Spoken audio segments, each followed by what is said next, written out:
দেখছেন নিউজ 18 বাংলা, আপনাদের সঙ্গে আমি রুমেলা। আরো ডিটেইল খবরের আপডেট আপনাদেরকে দেব। বিরূপাক্ষ বিশ্বাস, বিরূপাক্ষের আরো কীর্তি এবার ফাঁস। এবার ডাক্তারিতে ভর্তি করিয়ে দেওয়ার নামে টাকা আদায়ের অভিযোগ। মুর্শিদাবাদের পড়ুয়ার কাছ থেকে 8 লক্ষ টাকা আদায়ের অভিযোগ বিরূপাক্ষ বিশ্বাসের বিরুদ্ধে। আরো ডিটেইলে জানাবেন আমাদের প্রতিনিধি প্রণব রয়েছেন সঙ্গে। প্রণব, ডাক্তারিতে ভর্তি করিয়ে দেওয়ার নামে 8 লক্ষ টাকা আদায়, এরকম একজন নাকি সংখ্যাটা আরো আছে? না দেখো, প্রাথমিকভাবে একজনের নাম জানা গিয়েছে, জলঙ্গির বাসিন্দা দিলওয়ার হোসেন বলেছে। সেই ছাত্র তোমার উচ্চ মাধ্যমিকে প্রথম বিভাগে পাস করে, দিয়ে তারপরে তার পরিবারের লোকরা সঙ্গে যোগাযোগ করে বিরূপাক্ষ বিশ্বাস এবং বলে কলকাতারই একটি বেসরকারি মেডিকেল কলেজে তাকে সুযোগ করে দেওয়া হবে, এর জন্য দরকার 70 লক্ষ টাকা। এবং প্রাথমিকভাবে তাকে কিছু টাকা দেওয়ার জন্য বলে, প্রথমে 3 লক্ষ টাকা, পরে আবার 5 লক্ষ টাকা এই বিরূপাক্ষ বিশ্বাস নিয়েছে এবং তারপরে আবার 10 লক্ষ টাকা দাবি করে যে খুবই তাড়াতাড়ি দরকার, সেখানে 10 লক্ষ টাকা। তখন তার বাবা বুঝতে পারেন যে তারা কোন রকম ভাবে প্রতারিত হচ্ছেন, তারপর কিন্তু টাকা দেওয়া বন্ধ করে দেয়।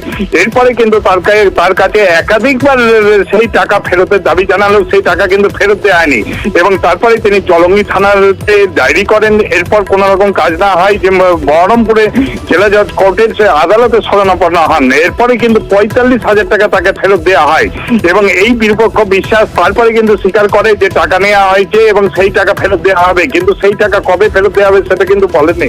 এবং তার বাবার অভিযোগ, তাকে কলকাতার একটি বেসরকারি মেডিকেল কলেজে ভর্তি করে দেওয়ার জন্য, ছেলেকে ডাক্তারিতে ভর্তি করে দেওয়ার জন্য 70,000 টাকায় তার সঙ্গে রফা হয়েছিল এবং 8 লক্ষ টাকা দেওয়া হয়েছিল, কিন্তু বারে বারে যেহেতু কোন রকম রসিদ ছাড়াই টাকা চাইছিল সেই কারণে দেওয়া হয়নি এবং তিনি কিন্তু বিরূপাক্ষ বিশ্বাসের যাতে উপযুক্ত শাস্তি হয় সেটাই কিন্তু দাবি করেছেন।